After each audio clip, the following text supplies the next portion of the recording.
আমাৰ এটা সমস্যা আমাৰ সন্মুখত আহিছে পঞ্চায়ত ইলেকশনত আজি যদি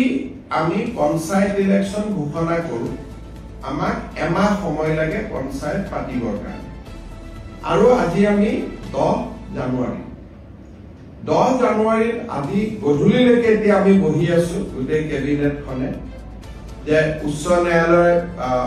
যিগৰাকী ন্যায়াধীশ মহামান্য তেখেতে কোৰ্টত আজি ঘোষণা কৰিছিলে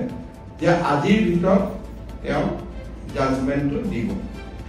কিন্তু এতিয়ালৈকে আমি বহি আছো জাজমেন্টটো অহা নাই গোটেই কেবিনেটখনে ইনফেক্ট 3 ঘণ্টা সময় আমি বহি আছিলো যে জাজমেন্টটো আহিব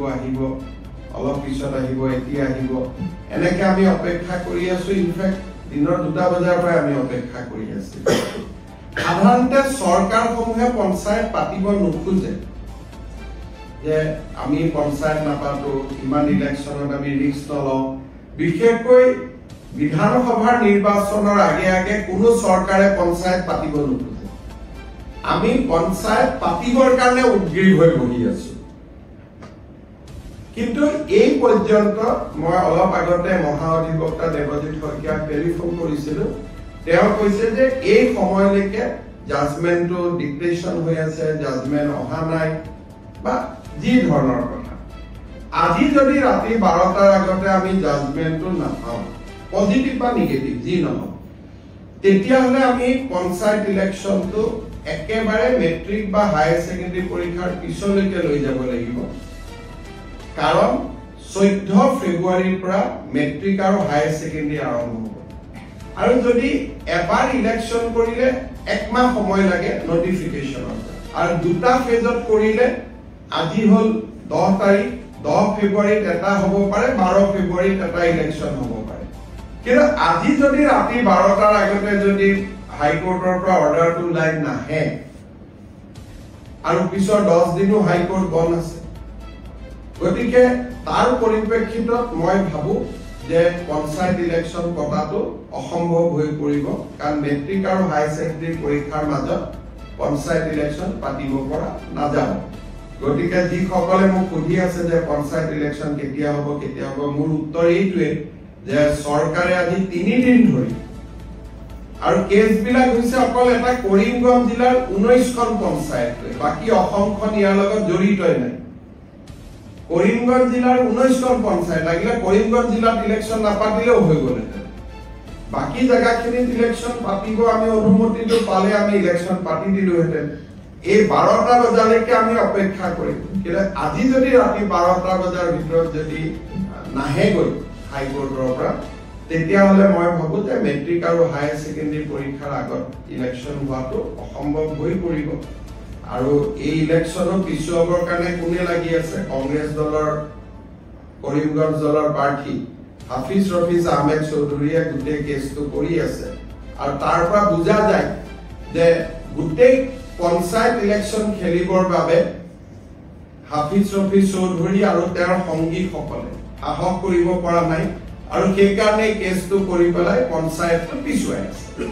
নিয়মতে পঞ্চায়ত পাতিব লাগে যে চৰকাৰক বিপদত পেলাম পঞ্চায়ত পাতি দিও কিন্তু ইয়াৰ উল্টা হৈছে যে বিৰোধী পক্ষৰ একাংশই কাৰণ হাফিজ ৰফিজ চৌধুৰী কংগ্ৰেছ দলৰ অফিচিয়েল কেণ্ডিডেট আৰু আন যিগৰাকী অধিবক্তা তেওঁ কংগ্ৰেছ দলৰ দিনতে সলিচিটৰ জেনেৰেল হৈছিলে দিল্লীত গতিকে দুইজন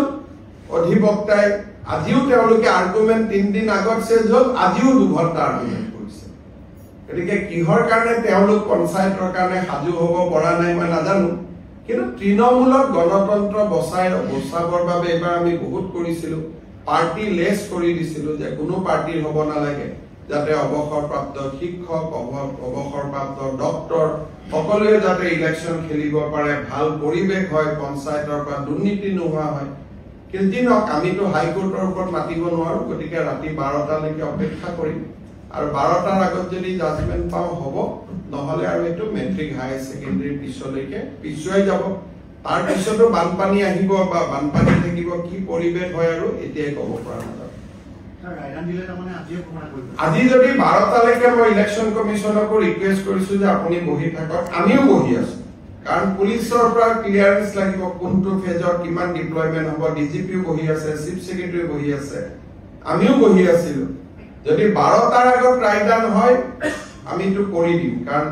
যিজন ন্যায়াধীশ মহাধিবক্তাই কোৱা মতে তেওঁ কোৰ্টত কৈ গ'ল যে মই চেম্বাৰত গৈ জাজমেন্টটো লিখি জাজমেন্টটো দিম, কিন্তু এতিয়াতো 8:45 হ'ল,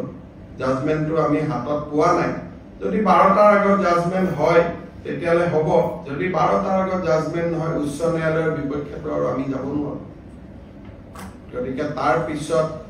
যদি জাজমেন্ট ভাল বেয়া হয় তাৰ পিছত এপিল কৰা বা প্ৰয়োজন সাপেক্ষে সুপ্ৰিম কোৰ্টলৈকেও যোৱা এটা লিগেল সিস্টেমত আমি সোমাই যাব লাগিব। ভাল হলেতো ক'তো যাব নালাগে, বেয়া হলে আকৌ ডিভিজন বেঞ্চ, সুপ্ৰিম কোৰ্ট, এটা দীঘলীয়া প্ৰক্ৰিয়া এটাত আমি সোমাই যাব লাগিব।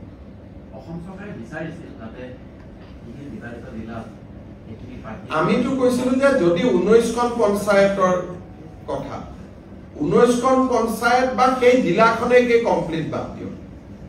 আমাৰ এডভোকেট জেনেৰেল তাত আৰ্গুমেন্টটো দিছে।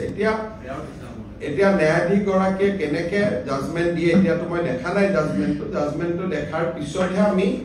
অপিনিয়ন দিব পাৰিম ভাল বেয়া যিয়ে নহওক কিয়। আমাৰ মতে নগলে তেতিয়াও কথা, কিন্তু আমাৰ ফেভাৰতো যদি যায় আৰু জাজমেন্টটো কালি পাওঁ তেতিয়াহ'লে ইলেকশ্যন নহ'ব। 12 টাৰ আগতে পালেহে ইলেকশ্যন হ'ব, নহ'লে মেট্ৰিক পৰীক্ষা হায়াৰ ছেকেণ্ডেৰী পৰীক্ষাৰ ইমান ওচৰত গৈ ইলেকশ্যন পাতিলে ছাত্ৰ ছাত্ৰীসকলে সমালোচনা কৰিব। গতিকে যিসকলে মোক পঞ্চায়তৰ ওপৰত সুধি আছিলে এইখিনিকে মই জনালো। হ'ব।